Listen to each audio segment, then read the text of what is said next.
This November, the divided country of Moldova will hold a presidential election. And Moldovans are offered a choice between East and West. The pro-Russian incumbent, Igor Dodon, and his pro-European challenger, Maia Sandu. We invited both of them for an interview, and Maia Sandu accepted. Former Prime Minister of Moldova and presidential candidate Maia Sandu joins us now. Thank you very much for your time. Look, how are you trying to divide what is a fiercely divided population of Moldova that it is you who should be the candidate as president? Well, first of all, Moldova is at crossroads. It either becomes a functional state with competent leadership or it becomes a failed state. Functional state means, first of all, a state which stops corruption and a state which encourages businesses. And in turn, businesses create jobs, pay pensions and salaries. It is this simple, and this is what all the Moldovans want. For instance, now 1/3 of the Moldovan enterprises are on the verge of bankruptcy because the current authorities haven't been helping at all the economy.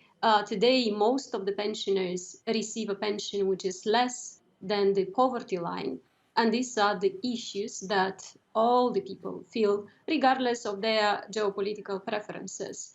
And we are trying to unite people around these objectives. We'll come on to corruption in a little bit, but when you talk about the geopolitics of Moldova, you've said before about your foreign policy that it's time to relaunch a dynamic, responsible foreign policy. What would that be? What would that look like? And what's your sort of vision then of Moldova's political positioning? Under the current president, the country's foreign policy has been totally unbalanced. For instance, Moldova has two neighbors, Romania and Ukraine. And under President Dodon, the relations with these countries have been completely frozen. The relations with EU and US have been going from bad to worse, because Igor Dodon has been pursuing, has been trying to establish good relations only with Russia. But even with Russia, he has been using this for his personal interests, not to solve countries' problems. And then we know that Russia doesn't provide any technical and development assistance. That's why we need to get back to a balanced external policy and to get back on track with good relations with Romania, with Ukraine, with EU and US. And yes, I've been promoting EU integration, Moldova's EU integration, and this is what I'm going to do as a president. I mean, you've just laid out there really what are the tensions in the country, some of it leaning pro-West and some of it leaning pro-Russian. How would you seek to hold both of those in tow as president and find compromise? As I said, most of the Moldovans, or probably all the Moldovans, want to have good living standards at home. They want to get rid of corruption. I should remind you that 1/3 of the population left the country because they didn't have any prospects at home.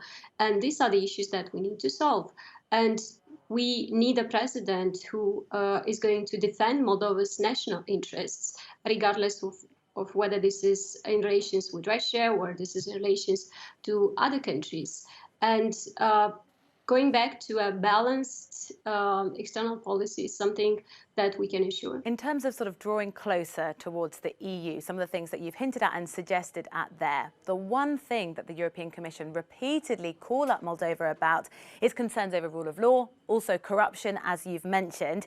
If you were at the helm and your vision is to align values of Moldova more in line then with the EU, how do you aim to tackle those issues, corruption, rule of law? You know, this has been one issue which determined me and my colleagues to enter politics, because when we discovered that Moldovan authorities had been stealing billions from the Moldovan population, we just thought that it's time to come and clean up the political class of Moldova. And we've been fighting to have independent justice, and we've been fighting to have strong anti-corruption institutions. We have started these reforms last year when I was Prime Minister. At some point, the corrupt politicians dismissed the government, but this is what we're going to pursue. This is one of the main objectives, stopping corruption, building a strong state with functional institutions. which will defend people, which will ensure the rule of law. So would we see, let's say, maybe a radical overhaul of the justice system? Definitely. Definitely, this is the reform that I proposed last year, cleaning up the justice sector, cleaning up the prosecution, and this has been one of the major issues why the corrupt political class dismissed the government. But this is one of the main objectives of my presidential program. When we get to the outcome of election, I know you've already warned of a sort of Belarus-type scenario, potentially mass unrest, street protests. To what extent, if that did develop, do you think Moldova would actually be able to cope, financially with something like that happening, but also dealing with that level of social unrest? We want free and fair elections. This is what we keep telling the authorities. The problem is that the incumbent president, Igor Dodon, knows that he cannot win the elections, cannot win the second mandate in free and fair elections, because by now people saw that he's corrupt, that he's lying, and that he's incompetent. So he is trying to rig the elections. We have been sending these strong messages to prevent him from doing that. But in case he will pursue his plans, we are warning him that people will go to the streets, because this is what people tell us. We have had the experiences of 2016, parliamentary elections in 2019, when the elections were not free and fair. And people said, enough is enough. Can I just interject and ask why it is that this time round you are so confident in stating the fact that you don't think these elections are going to be free and fair? What evidence are you basing that on? Well, we already see things happening. We have the past experience when, for instance, Plahotniuk's regime, together with Dodon, organized and bought votes from Transnistrian region. This is the breakaway region. And we had plenty of evidence in the press about the fact that people were organized and transported, and they were paid for votes.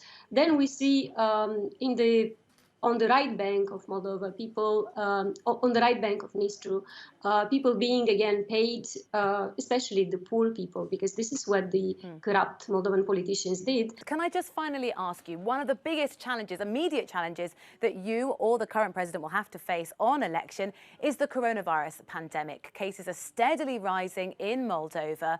What are you going to do to try and tackle that, to keep the population safe, but not cripple the economy? Well, the situation is really very bad, and the first thing to be done is testing more. The Moldovan authorities have not been listening to the advice of the medical sector. They've been testing very few people.